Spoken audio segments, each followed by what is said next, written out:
पढ़ामा तो तुमको ते बाहरी तू किए कर घर कौटी कौन तोर परिचय किसी ना किसी अरे मत पचारू मत जो सत लगे कहीदे अरे सत लगे माने कौन तू तो कथा राजी गली अरे सेमती मोटे सेमती अरे तू हाँ मारिचु तू हाँ मारिचु गोटे झीर ये गुण थी पुरुष दरकार हाँ मारिचु ना हाँ मोर से गुण अच्छी ना हाँ बाही पड़ ये माँ जो रजा झील मना कर से पोखरी भीतर मा कांधरे उठे ये काल केतु कौन करजर उआस ये रजा झील पलई ये जशोमती माँ ये हेले भी झीटे ये लड़े कर रक्षा कर पारिनी मोटे रक्षा कर पारिनी माँ ये नहीं पलई ये सीना पलैला रजा झील आ फेरला ना कौटी की ना राज उआस को जेतेबेले रजा झील राज उआस को न फेरे जेतेबेले न फेरे ये कथा चारिआडे प्रकट होगला जोग को कौन ता परदिन ये एकबीर सहित ये रजा झील एकावलीर बाघर प्रस्तावटा फाइनाल होगा माने चिंता करथिले करिदवा देखिबा कथाबार्ता होगा जेतेबेले रजा झील को नहीं जाइछ ए कथा जो चारिआडे प्रकट चिंता करुछि किए आगे झीर माटा चिंता करुछि ये एकावलीर माँ चिंता करुछि कौन माँ तो चिंता करुछि जो मो झील को जी भी अपहरण कर सर्वप्रथम दोष अच्छी मो झीर माँ किसी जानी भाई शुणिक आश्चर्य हो कथा माँ चिंता करुछि जे आज ये जो झील मोर जाइए तार प्रथम दोष हूँ कौन जो अपहरण होती प्रथम जिस मोर झीर बापा कहूँ ना ना ना दोष मो झीर न दोष हूँ कहार ना से पद्म फूलर किंतु तार संजात कहूँ जशोमती कहूँ ये ना ना ये दोष से पद्म फूलर नुह कि ये मो सांगर नुह एकावलीर नुह दोष कहार ये दोष हूँ आम वंशर अर्थात ये राजवंशर माँ एति कथा जिते कहीदेल जिते राज परिवार आड़ को आंगुली उठेदेला मंत्री झील ना एक झील तो पलि बापा माँ मन भल ना जिते मंत्री झील कहीदेला ये जो झील को अपहरण कर ये जो अपहरण दोष ये जो अपहरण दोष भाई भाई भाई 5 मिनिट टे प्रवचन बंद करी मात्र भाई 5 मिनिट 3 मिनिट बंद करी 3 मिनिट भाई 3 मिनिट बंद हम भाई 4टा हिसाब मौजूद गगन गुरुजीर प्रवचन आसवा जा रास्ता जेकोसी अघटन दायी मु तमें सीना दोष दबनी ऊपर वाला कह हे पुरुष पुओ प्रवचन दौलु ये लोक कथा देखी पालुनि कहीं प्रवचन दौलु ऊपर वाला कौन छाड़ी मो बेकटा को मुड़ी दो ना केतबेले तमें भी कहार पुओ कहार भाई देखुच कौन है बड़ भाईटा सान भाईटा बुईदेला से एका थर विकेट गईदेला भाई माने जार ओडुआ भाईटा बसीगला एबे भाई तमें जी ठिया तो ठिया मोर टेंशन ना मु केवल देखुली से ओडुआ भाईटा बसीला कि बसी मु उठे देवी एक कहानी गले शेष बेलू ये करदेवी कहीदेवी सत कथा एबे भाई ठिया हो आ किसी टेंशन ना एबे जी जो ठिया होड़ी आसिकी से ठिया हो आ कौन से मत असुविधा नहीं हाथ उठे दे कहानी बहुत एपट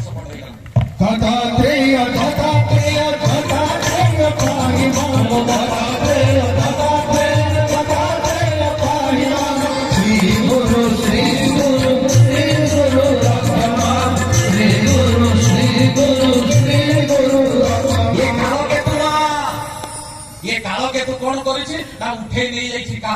ना ये रजा झील ये झील कहूँ ये झीर माँ कहूँ कौन ये हूँ मो झीर दोष बाप कहूँ ना ना ये मो झीर दोष न ये हूँ से पद्म फूलर दोष किंतु मंत्री झील कहूँ ना ना ना ये पद्म फूलर दोष नुह कि मो संगात एकावलीर दोष नुह ये हूँ तुम राजवंशर दोष अरे झील पलि जाइए बाप माँ मुंडर गरम हो मन दुखे जिते मंत्री झीलटा कहूँ तुम राज परिवार दोष बोली आ चिंता कर राजा सहिब कौन हईल झील तो बोपार कौन परिचय जानी ना मु हूँ रजा तो बोपा हूँ एठिकार मंत्री तू कौन कहू तू एडी भी टे बचकटे खंडे हाँ कौन हम ना तू भूमि बाहर संसार कौन जानू तू कौन कहलुनी जे ये हूँ मो राज परिवार दोष मो राजवंशर दोष हाँ ते कहते साहस देला किए ताने मत लगे तुम बाप झील किसी कौन कर षड्यंत्र कर चक्रांत कर कौन है तू आज एत बड़ कथा मत कहवाक साहस करुचु जे तू कौन जानिछु मोर राज परिवार विषय तू कौन जानिछु मो राज परिवार कौन भल मंद तू जानिछु कौ साहस रे कौ सूत्र रे कौ कारण रे तू कहलु कौन ये होचे तोर ये होचे राज परिवार दोष राजवंशर दोष आ ये राजवंशर दोष पाई ए राजदेमा राजनंदिनी की जने पर पुरुष उठेई कि नहीं अपहरण करी पळैछि जदि तोर भल गति थाए जदि तू तो बापर मंगल चाहू जदि प्रकृत है तू तो निज वंशर मंगल चाहू ताले तू मते सांगे सांगे कह मो राजवंशर कौन दोष जो दोष पाई आज मो झील को पर पुरुष अपहरण करी नहीं ये मंत्री झील ये भी टाणुआ झील बाप जेतबे मंत्री ये राज्यटा को चलैबार साहाय्य कर झील बुद्धि प्रकर कहले हे राजा तमे मते जेते जहा कह मु बंची थिला पर्यंत मुक्त कंठरे छाती फटई चित्कार करी कहिबी ए राजवंशर तुम राजवंशर दोष पाई मोर बौड़ एका बड़ी कौन है ना पलई ताको अपहरण कर निगला से पलई जाइए ताको निया ए राजवंशर दोष पाई कहले पुणी कहू राजवंशर दोष हाँ तेणु कह शीघ्र कहले मु बर्तमान तुमको कहि पारिबि नाही कहले कहिबु नाही कहले ना तेणु कहिबु नाही ना ना सेठु सांगे सांगे तार बापा को डका गला बापा को कहला तुम झीर कथा आया तुम झीर आस्पर्धा एते बढ़ी जाइछि तुम झीर कोन होउछि निजे को कोन भाबुछि कि जानी एया या कहउछि मंत्री टिके संकी गले कहले झीर तू काहा को कोन कहउछु तो मुंड ठीक अछि तो सांग पळै दिबा परे तो सांग पळै दिबा बाटी के भूली पड़ एड के तो सांग पळै दिबा परे तो मनटा बोधे भलो नाही एमिति कहउछु कहले ना बापा मो मन एटा तो ठीक अछि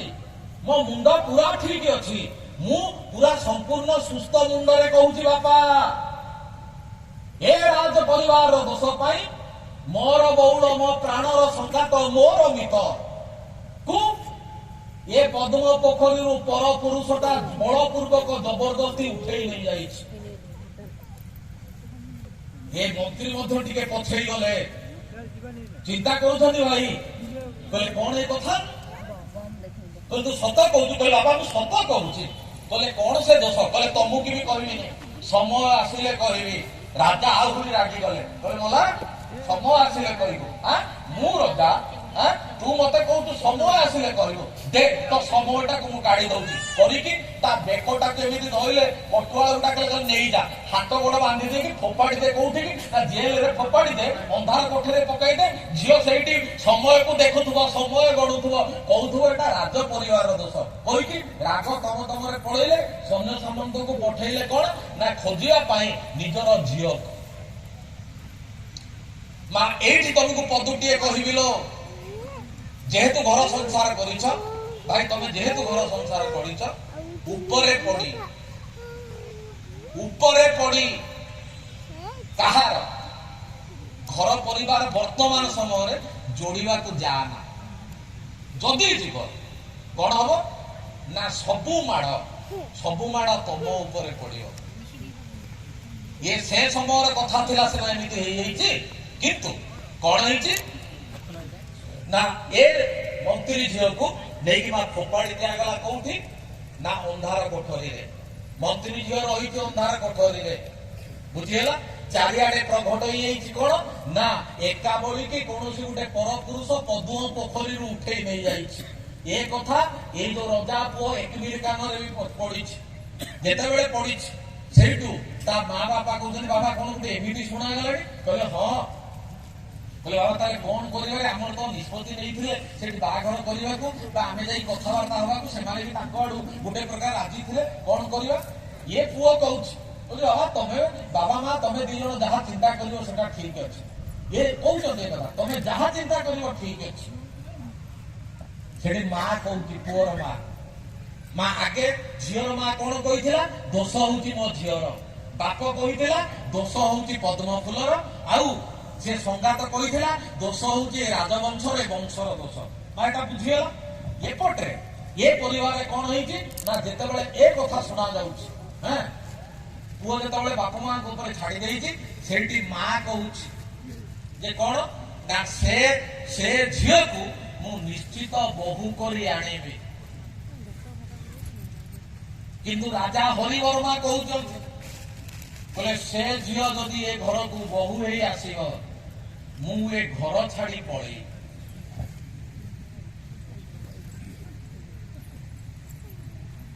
माँ तुमरी घरे भी ये घटी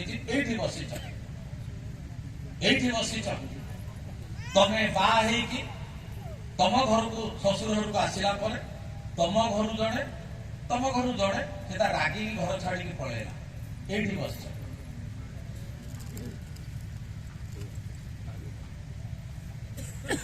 ये दुखी नेवार कथाटा शुणवानी भाई हाँ? अरे बाहर के आसबी माने बाहर के आसबी मु किसी दोष करी से लोक को भूल कि चिन्हनी कि जानी घर द्वार भांगिनी किंतु कौन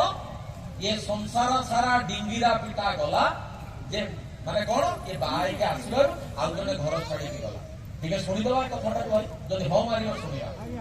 ये घर परिवार कथा अंतत आम ए कथा ये आज उठाऊँ जे कौन मुझे भावुथ भाई ये खाली बस जानी शुणी बस ठीक मोरी सीधार माटा बस मुझे देखी निजे उठी पड़ा सांगे सांगे शुणीदवा कथा तापर नवा ए कहानी कुआड़े जाऊ माँ टे आग को माँ शुणी नवा ना अंतत मु चाहिए ताहा जीवन में ए कथा न आसु माँ कौन है घटनाटा टे कहीद आ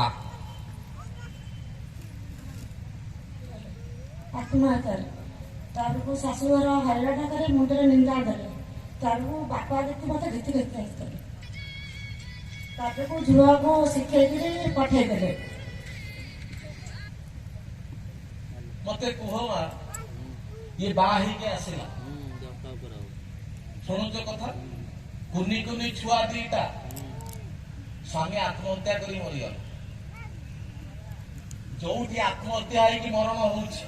सेठी कौन सब स्त्री दोष ही था कि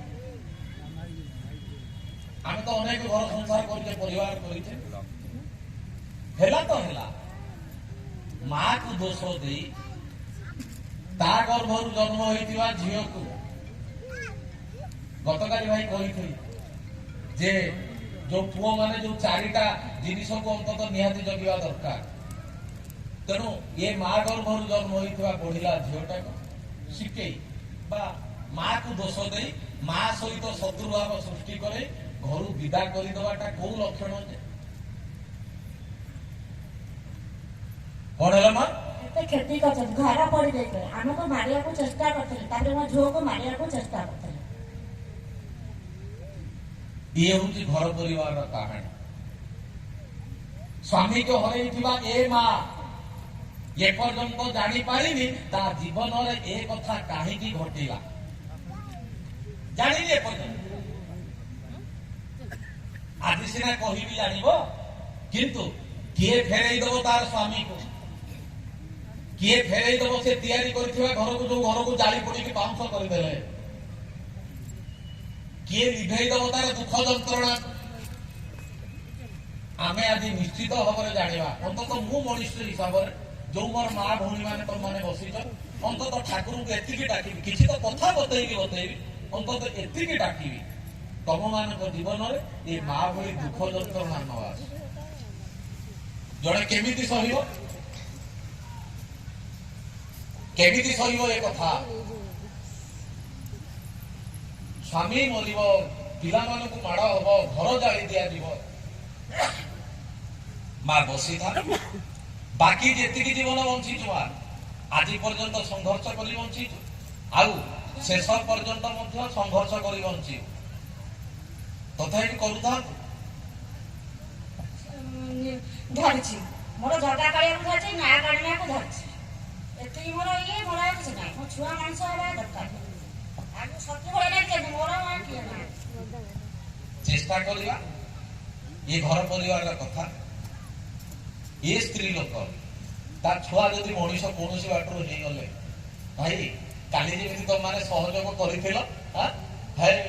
गोटे लोकटा अंतत ଜୀବନ ଯାଇଥିବା କଥାଟା ଖବର ଆସିଥିଲା, ଆସିକି ଦେଖିଯାଏ ମରିଯିବା ନିମିଷକ ମଧ୍ୟରେ, ଯଦି ଏପର୍ଯ୍ୟନ୍ତ ବଞ୍ଚିକି ଅଛି। ଆଜି এই କାହାଣୀ ପରେ ଶେଷକୁ ତମେ ମଧ୍ୟ ଟିକେ ସହଯୋଗ କରିବ, ଅନ୍ତତଃ ତାର ଛୁଆ ଦିଟାଙ୍କୁ କେମିତି ସୁରକ୍ଷା ପାଇପାରିବେ ବାଟ କରିଦବା। ନା ଭାଇ କଣ କହୁଛ? କରିବା ନା, ନହେଲେ ଆମ ଏଠି ବସିବାଟା ବେକାର ହେଇଯିବ।